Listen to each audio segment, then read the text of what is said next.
Hey mamas, this is Playfully Faithful Parenting, and I'm your host, Joy Wendling.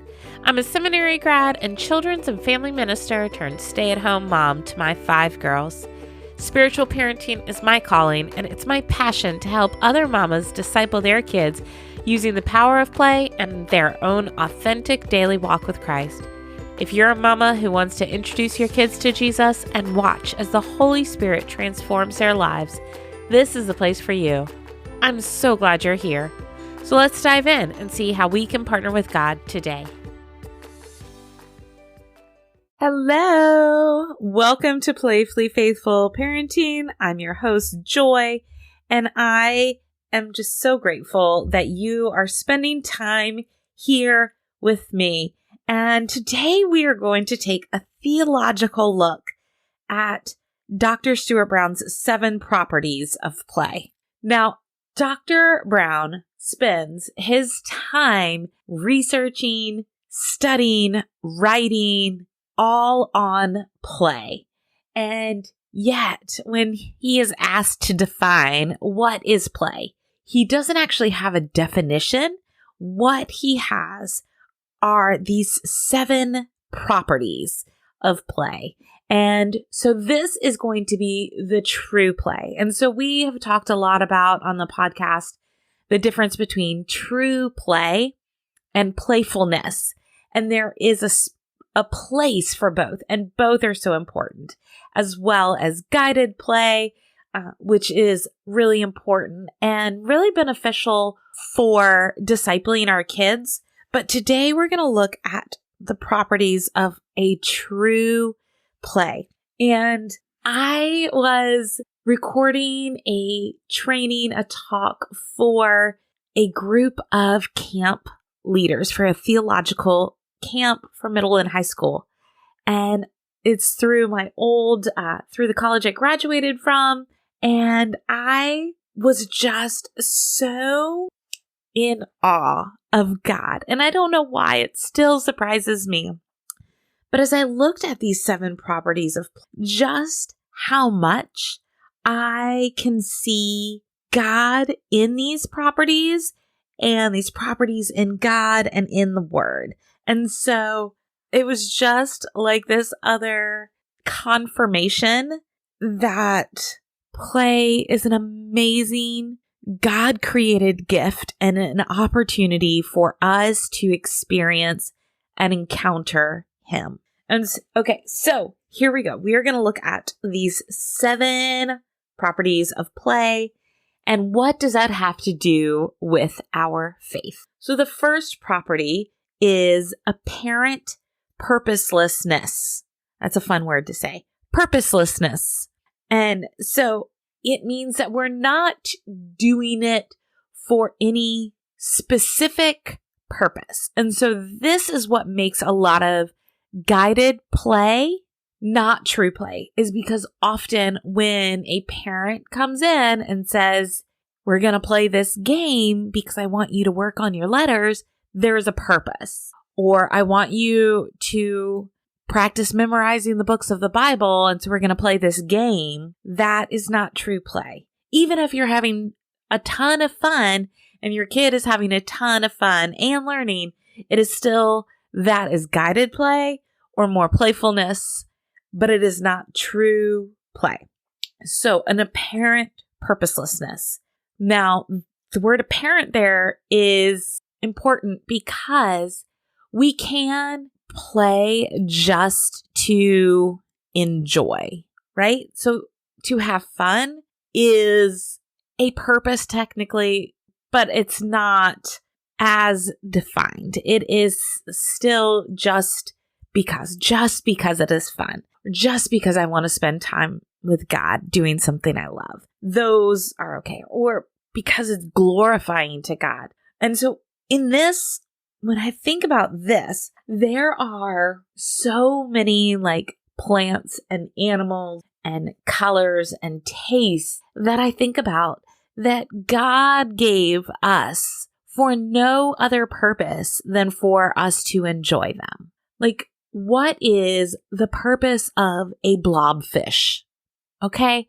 Have you seen these things? They literally are just a blob. And so look those up if you've never seen one. And God made it. And it seems, apparently, to us, purposeless. But to him, I bet he enjoyed the creativity and he enjoys the awe and wonder that it evokes in us when we see a blobfish. And so God at play in this apparent purpose. And there are like cocoa beans, chocolate. Last week on Thursday was World Chocolate Day. And I believe that there are some foods that God just gives us to enjoy, right? It's not superly beneficial to our health or our nutrients, that kind of thing, but we enjoy it and it tastes good. If food was simply about being nourishing, it wouldn't matter what it tasted like. He wouldn't have even given us taste buds, probably. He could have just created this like manna that falls from heaven, and then that would satisfy us. But think about the Israelites, who they had experienced the variety of flavors that God gave us. And then when they didn't have that, they grew uncomfortable and were no longer content with what they were eating. And so that is one thing that I just think there is so little purpose in wonderfully flavored foods except for us to enjoy it. And God didn't have to. All right. And God didn't have to do that. Leads us to our next one, which is voluntary nature. If we make someone play a game, it is no longer play. You have to have a voluntary nature. You have to choose to be involved. And God does this for us. He gives us free will. And he could make us all choose to follow him, but he gives us choice and free will. That is a beautiful thing. And so we can see a reflection of God in this property of. Then the next property is inherent attraction, that we are drawn to it from our very souls, just because we internally drawn. And so for this one, I think about Jesus. In Isaiah 53:2, it talks about Jesus was not necessarily beautiful to look at. And yet we see time and time again in the Gospels, the crowds that are drawn to him. They're inherently drawn to him. And I just think that is so beautiful. The next property of play is freedom from time. And so this happened to me yesterday. I was chatting with a friend that I've only known for a couple of months, and we met at church just a couple months ago, and we went to coffee for the first time yesterday, and we were just chatting and just having such a good time just talking, and it was so easy to talk with her, and we just sat outside in the beautiful sun overlooking the bay, and I looked down at my phone, and it had been 2 hours, and so that made me realize, wow, that was a moment, an experience of play. There was this freedom from time where I had no clue how long had passed, and I was just immersed in the moment. And think about God. God is transcendent, right? He knows the future without controlling our free will. And a day is like 1,000 years, and 1,000 years is like a day, and all of this, like unfathomable. Like we just can't really wrap our minds around God and our time. It does not make sense, right? And he is free from time. And to see a reflection of who he is, a part of his character displayed in play, I think is just another reminder that this is a beautiful gift from him. And so when we are truly playing, time flies by. The weight of the world is lessened. We are able to let go of control, let God control the world, and just breathe and enjoy life for a little while without even realizing how much time has passed. So there is this freedom and from what is going on outside of the moment. The next property is one of my favorites because I need it so much. It is so hard for me, but it is when we are in true play, we have a diminished self-consciousness. And so this one is one of my favorite Bible stories about play. So in 2 Samuel 6, right, David is wearing priestly robes and he's bringing the ark back. And he is so grateful. And he is praising and he's worshiping God and he's dancing for the Lord, right? And then his wife looks out the windows and is so embarrassed by David. And she was like, oh my gosh, you're so undignified. This is awful. What are you doing? You are making a fool of yourself, David. You are a king. What are you doing? And David says, and I will become even more undignified than this, praising my God. I am dancing with God. Leave me alone. I don't care what I look like. I'm worshiping. I'm with God. And just that freedom to let go of what everybody thinks. Your spouse, your neighbors, the servants down the street, your kids, whatever. To be able to let go of what everybody thinks because you are in worship, because you are connected to God. That is a beautiful picture. That is one of my favorite stories. And that was play. It had no other purpose than to worship God. He was choosing to do it. He was drawn to it. I'm sure he lost track of how long he'd been walking and dancing. He had a diminished self-consciousness. And then the next two, I think, happen in that moment. And so one of the things that I've read about this story, because I just love it so much, is that David, and maybe I've mentioned this before, but it's one of my, David was probably spinning. You know how kids, when they are just having so much fun and they just spin and spin and spin, and sometimes it's to music and they just spin so long that they fall down and then they get up and they start spinning again. That, for ancient Hebrew kids, was an act of worship.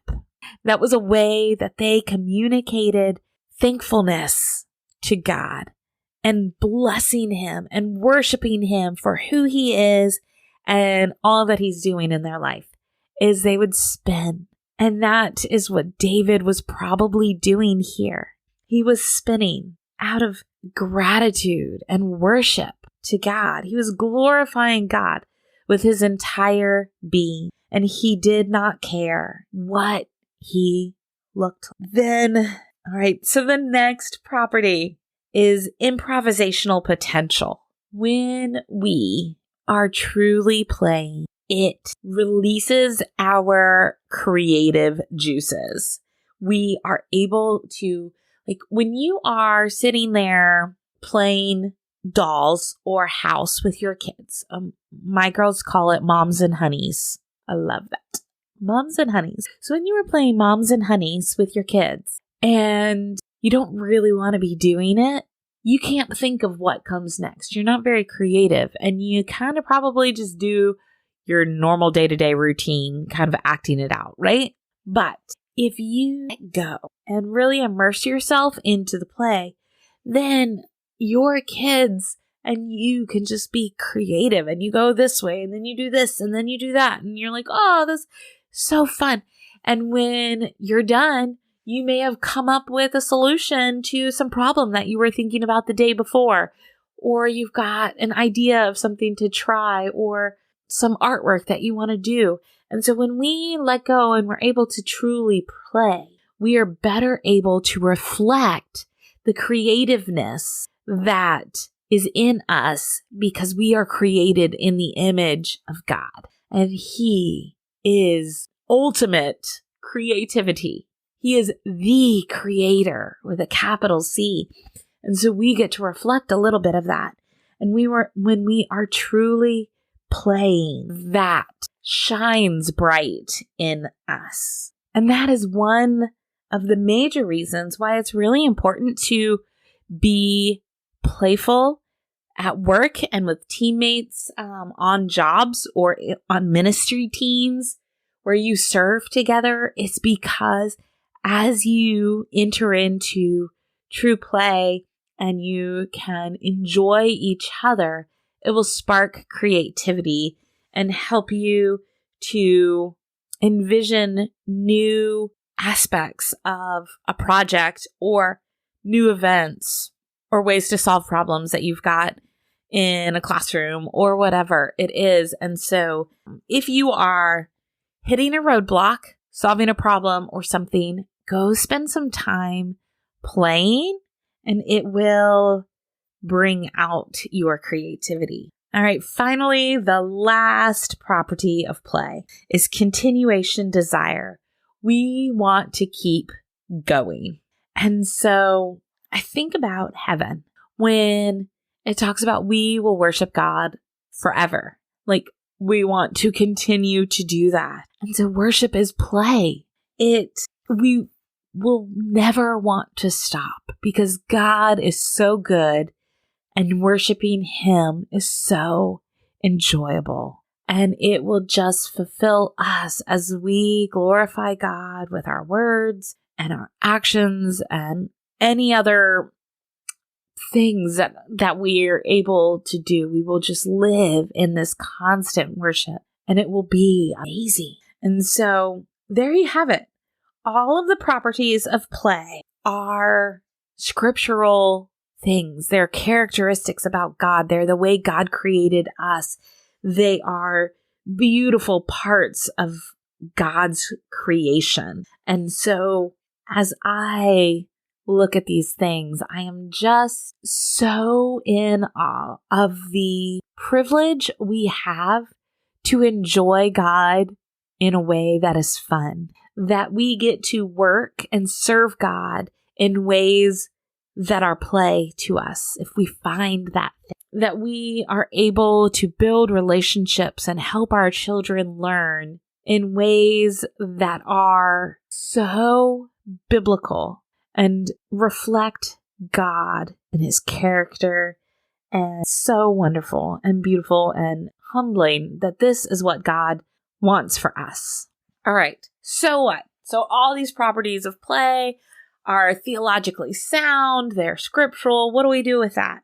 Well, Ecclesiastes 11:8a says, however many years one lives, let them enjoy them all. So what do? We enjoy. We find ways to grow closer to God that bring us joy, that bring us into moments of play. So I want you to reflect on these 7 properties: apparent purposelessness, voluntary nature, inherent attraction, freedom from time, diminished self-consciousness, improvisational potential, and continuation desire. Reflect on these and think about which one would be most beneficial to you. Are you constantly rushing from one thing and you get bored easily? Maybe the continuation of desire, because you're so bored and going from one thing to the next, that is something you want to focus on. Or maybe like me, just constantly focusing on who God is and what He thinks about you and not what others think about you. And when I'm focusing on that, I think about not only King David in that story, but also Galatians 1:10 says, obviously, I'm not trying to win the approval of people, but of God. If pleasing people were my goal, I would not be Christ's servant. And so for me, that's the one that I always come back to and focus on. Maybe you need some freedom from time where you just need to be able to sit and enjoy and let go of the stress and let God worry about what is going on in the world out there and just enjoy right now. Or any of the others. So which one do you need to focus on? Where do you think you would be most benefited from these 7 properties of play? Which one's the most challenging? Which one are you like, nah, it might be helpful, but I don't even want to go there. Like that one's not for me. No, thank you. Finally, I want you to think about, is there a spiritual discipline that you do or have done, maybe even once, where you experience this? What have you done with God that has brought you into this place of play? Maybe you haven't experienced that yet. And so maybe you need to try some new spiritual disciplines. If that's the case, send me a message. Let's jump on a call. We could talk about some spiritual disciplines and find something that you might try. And if you already have one, send me a message also and tell me what it is. I would love to hear, how do you play with God? And so that is my challenge for you this week. I want you to think about these 7 properties, reflect on what's hard, which one comes easily to you, and what ways do you experience God through these properties of play? What spiritual discipline lets you immerse yourself in play with God, your creator? And then you can invite your kids along, but know that your kids may have totally different spiritual disciplines that draw them closely to God through play. And that's okay. We can explore all of these together as families, and we can try one for somebody else and then do this one together for you and keep God through many ways of play. Finally, I would like to invite you to the Facebook group called Discipling Kids with Purpose and Play. Right now, up until Wednesday, we have a free workshop on helping kids hear God's voice. It may be helpful for you. I know when I learned this material, it was helpful for me as well in my faith, but it will help you to help those young kids around you. I mean, even through teenage years, help them to recognize, hear God's voice. And so that is free in the Facebook community. Discipleship or Discipling Kids with Purpose and Play, or you can go to createdplay.com/community and find it there. After Wednesday, the workshop is going to move onto the website with my other workshops, mini course, and ebook, all on there under createdplay.com/children-discipleship-workshops. I'll put a link to all of those in the show notes. And thank you for joining me today. And on behalf of God, thank you for loving and playing with His kids. Have a great week, mamas. Well, mamas, that's it for today. Thanks for joining me on Playfully Faithful Parenting. I'd love to keep the conversation going over on the socials. You can find me on Instagram, Facebook, and Twitter. If you felt encouraged or equipped by today's show, do me a favor and leave a review. I can't wait to hear your story. Till next week, keep playing and pointing those littles to Christ.